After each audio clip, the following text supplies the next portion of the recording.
మీ GIET ఇప్పుడు GGUగా మారింది. 2000కు పైగా ప్లేస్మెంట్స్, IPM, KPMG వంటి సంస్థలతో ఇంటిగ్రేటెడ్ కోర్సులు. UPSC కోచింగ్, అడ్మిషన్లు ఓపెన్. ప్రస్తుతం మనతో పాటున్నారు లోక్సత్తా అధినేత జయప్రకాష్ నారాయణ గారు. ఒకసారి డాక్టర్ JP గారితో దేశానికి సంబంధించినటువంటి పలు అంశాల మీద మాట్లాడేద్దాం. నమస్తే సార్. నమస్తే నిరుపమ. లోక్సత్తా స్టార్ట్ చేసి 30 ఏళ్ళు అయినటువంటి సందర్భంగా 3 దశాబ్దాలు, ఆ సందర్భంగా మీకు hearty congratulations sir. Thank you. 30 ఏళ్ళైంది ఎస్. FDR ప్రారంభించి తర్వాత మీ బుక్ కూడా ఇక నుంచి ఆన్లైన్ కాబోతుంది, ఇప్పటి నుంచి ఇంకా ప్రింటింగ్ ఉండదు అని విన్నాను. నైస్. ఎందుకంటే చేంజ్ ఓవర్ అవ్వాలి కదా సార్, పరిస్థితులు మారినాయి కదా.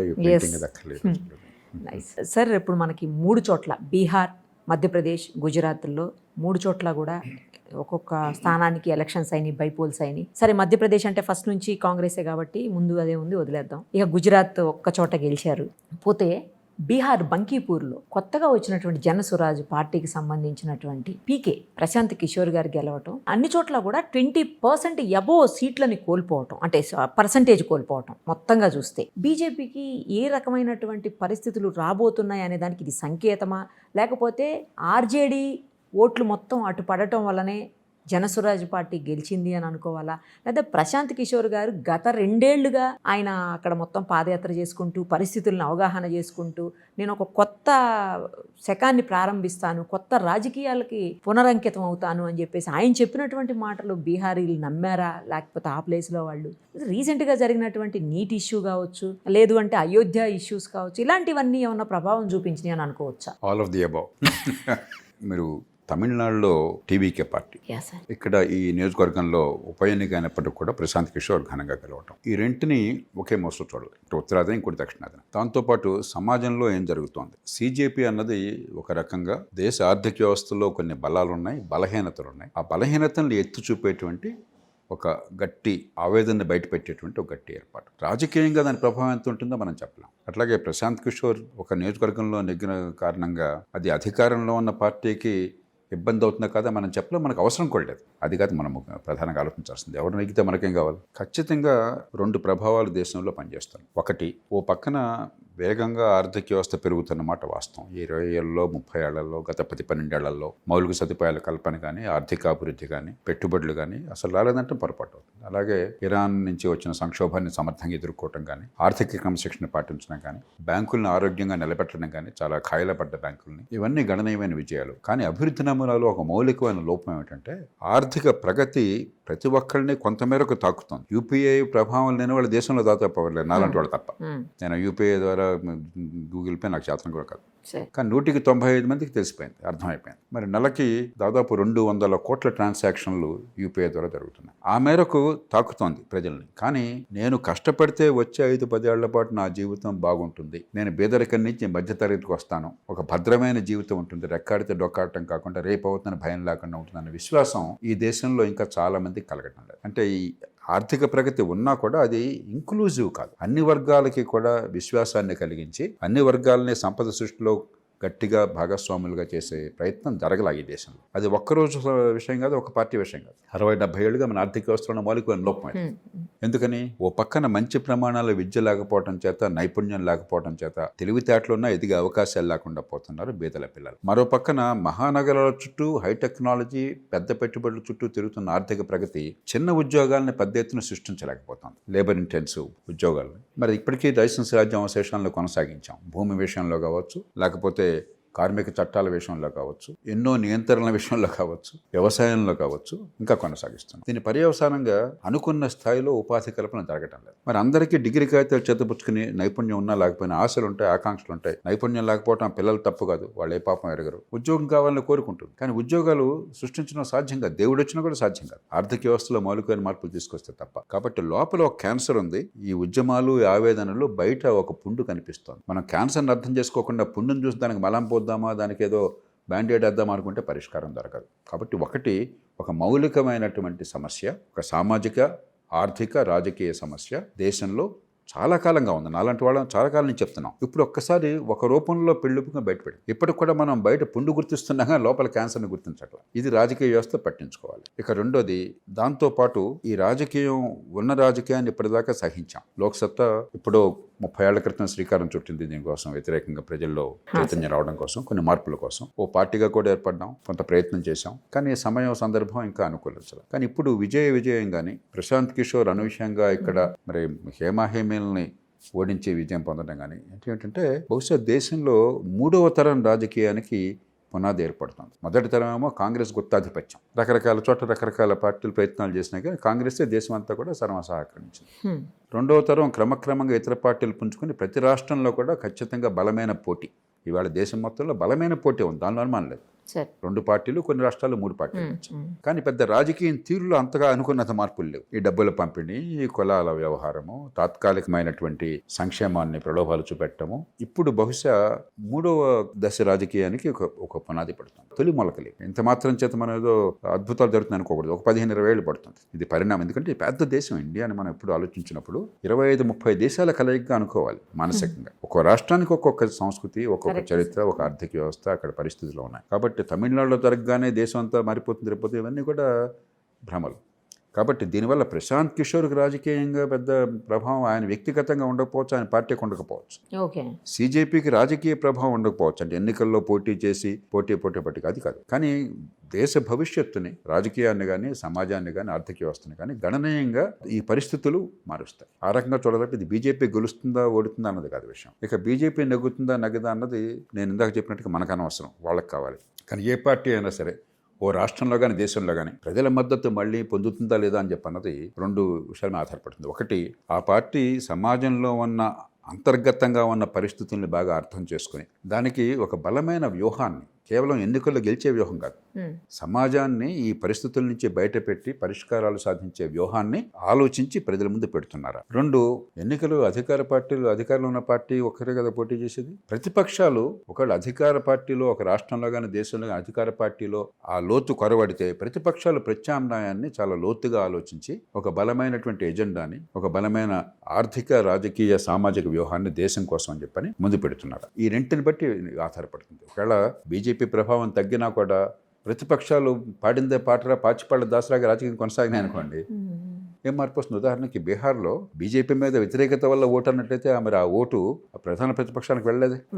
అదే కదా. అలాగే తమిళనాడులో మరి ఈయనకి డిఎంకే మీద వ్యతిరేకత వల్ల ఓటు అన్నట్లయితే ఆ ఓటు ప్రధాన ప్రతిపక్షానికి వెళ్ళలేదు. అంచేత ప్రతిపక్షం బలంగా తయారై కేవలం సంస్థాగత బలం మాత్రం లేదు, బలమైన ఎజెండా, ఆర్థిక వ్యూహం. బీజేపీకి ఒక వ్యూహం ఉన్నది. ఆర్థిక క్రమశిక్షణ, మౌలిక సదుపాయాల కల్పన, పెట్టుబడుల ప్రోత్సాహం, సంక్షేమాన్ని అభివృద్ధితో మిళితం చేయడం, ఒక స్పష్టమైన వ్యూహం ఉన్నది. దానిలో లోపాలు నేను ఇందాక చెప్పాను.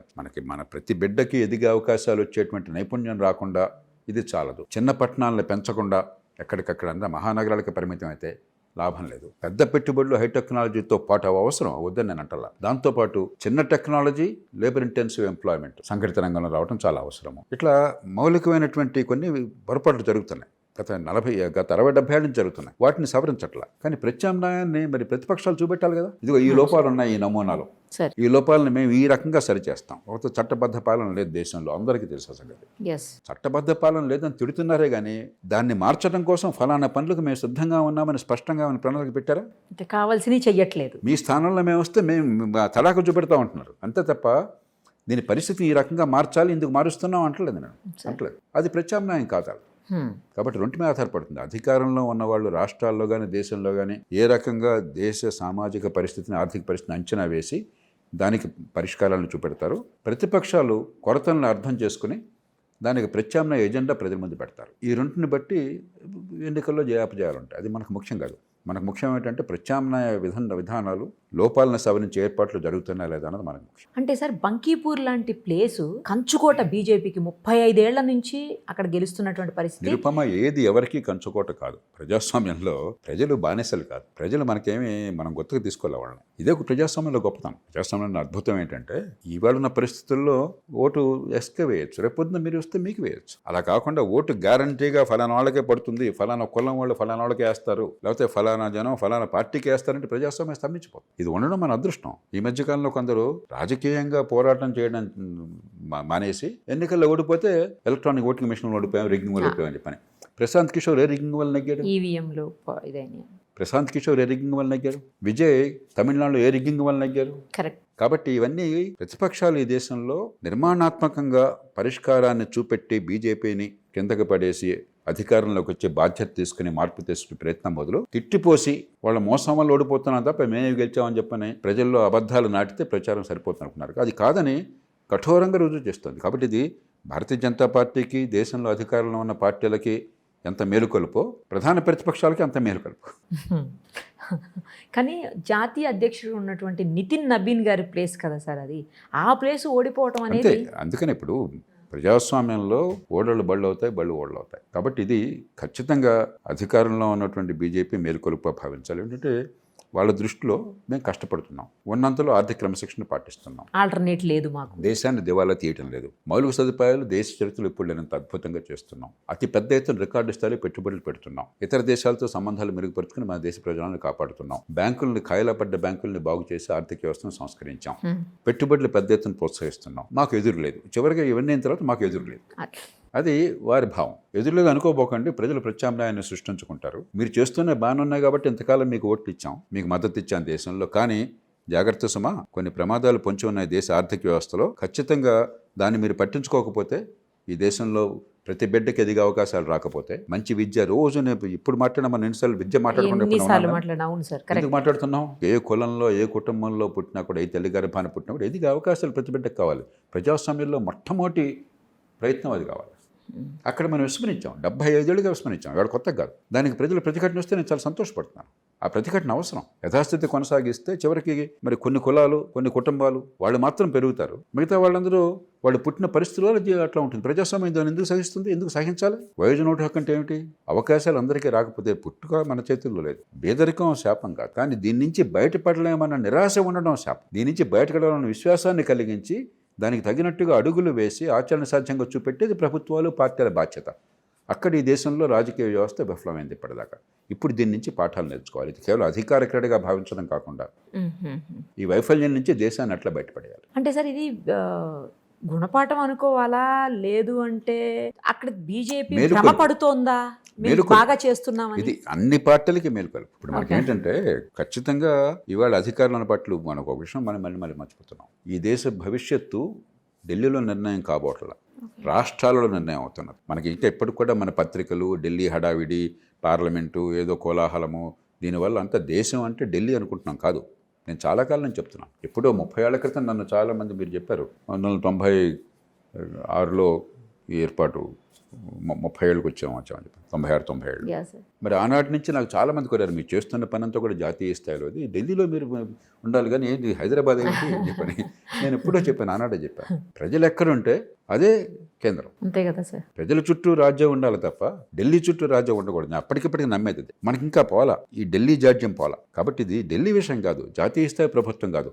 పరిపాలన, ప్రజల భవిష్యత్తు, మన ఆర్థిక వ్యవస్థ, మన ప్రజాస్వామ్యం భవిష్యత్తు రాష్ట్రాల మీద ఆధారపడింది, స్థానికంగా ఆధారపడింది తప్ప ఢిల్లీ మీద ఆధారపడాల. కాబట్టి ప్రతి రాష్ట్రంలో ప్రతి ప్రభుత్వం, దేశంలో ప్రతి పార్టీ ఇక్కడ తప్పులు చేస్తున్నా వాళ్ళకి తెలీదా? ఏ పార్టీనన్నా ప్రైవేట్గా మీరు అడిగితే ఆంధ్రప్రదేశ్, తెలంగాణలో ఎంతెంత ఖర్చు పెడుతున్నారో తెలీదా? వాళ్ళకి ఓట్లు కొంటున్నామని తెలీదా? ఇక్కడ కూడా ఉదాహరణకి ఎన్నికల్లో గతంలో కామారెడ్డిలోనైనా హేమల్ని ఇద్దరిని ఓడించి ఒక ఆయన నెగ్గించారు. జరుగుతున్నాయి. మరి దేశ చరిత్రలో ఎప్పుడు అలా జరగలేదే? పదవిలో ఉన్న ముఖ్యమంత్రి కాబోయే ముఖ్యమంత్రి దేశ చరిత్రలో ఎప్పుడు జరగలేదు. అంటే ఇవన్నీ ఏం సంకేతాలు? ఇవన్నీ వెంటనే రాజకీయంగా పెద్ద శక్తులు ఉద్భవించి దేశాన్ని మారుస్తాయని నేను అంటలా. కానీ ప్రజలు ఉన్నది ఈ కొనసాగేది సాధ్యం కాదు, మాకు నచ్చటం లేదు, దీనిలో మార్పు కావాలని చెప్పి దానికి తగ్గట్టుగా ప్రధాన పార్టీలు స్పందించట్లా. యథాస్థితిగా రాజకీయం కొనసాగించడమే తప్ప విజయం నెగ్గింది నా దృష్టిలో దేశ చరిత్రలో, ప్రజాస్వామ్య చరిత్రలో ఇప్పటిదాకా జరిగినటువంటి ఒక అద్భుతం. అది ఇప్పటిదాకా ఎన్టీ రామారావు గారు వచ్చినా, మరొకరు వచ్చినా కూడా కాంగ్రెస్ పార్టీకి ప్రత్యామ్నాయం లేని సందర్భంలో ప్రతిపక్ష శక్తులను ఏకం చేసి ఆయన వచ్చారు. ఆయనకున్న పర్సనాలిటీ వల్ల, కెరిస్మా వల్ల. అట్లాగే ఇతర రాష్ట్రాల్లో కూడా ఆప్ వచ్చిందని చెప్పంటే ఆ సమయంలో ఢిల్లీలో కాంగ్రెస్ పార్టీ, పంజాబ్లో అకాలీదలు చనిపోయినాయి ప్రజల మనసుల్లో వివిధ కారణాల వల్ల. కాబట్టి రెండో పార్టీగా వచ్చింది, మొదటి పార్టీ అయి కూర్చుంది. కానీ ఇక్కడ రెండు ప్రధాన పార్టీలు గట్టిగా పాతుకుపోయి ఉండగా, మరి వాటికి బోలంత చరిత్ర ఉండగా, రాష్ట్రంలో ఆర్థికంగా చాలా మంచి ప్రగతి చూపిస్తుండగా, ఇతర రాష్ట్రాలతో పోలిస్తే సంక్షేమం బాగా అమలవుతుండగా, అవినీతి ఉన్నది. అవినీతి ఇక్కడ ఉంది, అక్కడ ఉంటుంది. ఉపాధి కల్పనలో అటు హై టెక్నాలజీలో, ఇటు లో టెక్నాలజీలో అతి ఎక్కువ దేశంలో ఉపాధి కల్పన చేస్తూ ఉండగా, పట్టణీకరణ దేశం మొత్తంలో అందరికంటే ఎక్కువ జరిగిన ప్రాంతంలో కూడా ప్రజలు అసంతృప్తి చూపెట్టారు. అంటే ఏం సంకేతాన్ని ఇస్తున్నారు? ఈ అభివృద్ధి నమూనా ఇది చాలదు, దీంతో పాటు సామాన్యులకి అభివృద్ధి ఫలాలు అందే ఏర్పాటు కావాలి. ఇది సంకేతం. ఇప్పుడు బీజేపీకి అనుకూలమా, కాంగ్రెస్ ప్రజలు బీజేపీకి కాంగ్రెస్కి బానిసలు కాదు. ప్రజలు సమాజ్వాదీ పార్టీకి, ఆర్జేడీకి, లేకపోతే టీఆర్ఎస్కి, మరో పార్టీకి బానిసలు కాదు. ప్రజలు తమ భవిష్యత్తుకి అంకితమే ఉన్నారు. అది మనం మర్చిపోయాం. ఎన్నికలంటే ఇది ప్రజలను కూర్చొని అనుకోవట్లేదు, మన గురించి అనుకుంటున్నాం, పోటీ చేసే వాళ్ళని కూర్చొని అనుకుంటున్నాం. కాబట్టి మీ ప్రశ్నలో కూడా ఏదో బీజేపీ అధ్యక్షుడు అయినాడు, నబీన్ అది ఆయన సొంత అడ్డా, లేకపోతే మరో పార్టీ, ఎవరిది అడ్డా కాదు, ఇది ఎవరి అడ్డా కాదు, కాకూడదు. కాబట్టి ప్రజాస్వామ్యంలో ఇంకా అనుకున్న పరిపక్వత రాకపోయినా ఖచ్చితంగా భారత ప్రజాస్వామ్యం సజీవంగా ఉంది, బలంగా ఉంది, పరిపక్వత పెరుగుతుంది. ఇది చాలుతుందా, చాలదు. కానీ దారి సరైందా, సరైంది. అంటే ఆయన గెలిచిన ప్లేస్ కదా అన్న యాంగిల్లో అడిగాను సార్ నేను. ఆయన గెలిచి వచ్చిన ప్లేస్ కదా. మామూలుగా చెప్పారు ప్రజల దృష్టిలో ఏమి, ఇప్పుడు ఎవరు గొప్పవాళ్ళు? ఎన్టీ రామారావు గారిని ప్రజలు ఓడించారు నియోజకవర్గంలో, మీకు మహబూబ్ నగర్ జిల్లాలో. అంతకంటే గొప్ప నాయకులు ఉంటారు జనాకర్షణ వాళ్ళు. కరెక్ట్ లేదు. కాబట్టి అది మనం గర్వపడాలి. ప్రజాస్వామ్యంలో దాన్ని చూసి గర్వపడాలి. నేను ఉప్పొంగిపోను, నేను చాలా ఉప్పొంగుతున్నాను. వచ్చిన వాళ్ళు గొప్పవాళ్ళు కాదని కాదు. ప్రశాంత్ కిషోర్ ఆయన వివిధ పార్టీలకు సాయం చేసినప్పుడు అవును, ఈ బటన్ నొక్కే ఏర్పాట్లు, లేకపోతే తాత్కాలికమైనటువంటి సంక్షేమము, వాటి మీద దృష్టి పెట్టారు. కాబట్టి అలాగే విజయ్ కూడా కొన్ని అలాంటి హామీలు ఇచ్చారు. అది ముఖ్యం కాదు. ప్రజలు ప్రత్యామ్నాయాన్ని కోరుకుంటున్నారు. ఎక్కడన్నా వీలుంటే వెతక్కోవడం మొదలెట్టారు. ఉన్న నమూనా సరిపోదు, ఈ రాజకీయ నమూనా కానీ ఆర్థిక నమూనా కానీ అన్న భావాన్ని ప్రజలు బలంగా వ్యక్తపరుస్తున్నారు. ఇది నాకు పాజిటివ్గా కలిగేది. అంతేగాని వీళ్ళు గెలిచారా, వాళ్ళు నెగ్గారా, వాళ్ళు నెగ్గలేదా, నాకు అసలు ఏమాత్రం ఆసక్తి లేదు. ఒక మనిషి ఎమ్మెల్యే అయితే, ఎంపీ అయితే పూడపడిచేది ఏం లేదు వాళ్ళన్న పరిస్థితుల్లో. కాకపోతే నష్టపోయేదేం లేదు. అదంతా భ్రమ. ఊరికే ఇంట్లో ఆడంబరం కోసం కుటుంబానికి చెప్పుకుని పెద్దగా రాజు వెడల రవిచేత మలరగా అనుకోవటం తప్పితే దానికి సమాజానికి సంబంధం లేదు. చెప్తే ఎవరు నెగ్గారని కాదు, ఏం జరుగుతోంది మన సమాజంలో అంతర్లీనంగా, ఆర్థిక వ్యవస్థలో, సమాజంలో ఏం జరుగుతోంది, దానికి ప్రజాస్వామ్యంగా శాంతియుతంగా ప్రజలు ఎట్లా స్పందిస్తున్నారు. ఇది చాలా ఆశాజనకమైన మార్పు. దాన్ని మనం అంతా ప్రోత్సహించాలి, సంతోషపడాలి.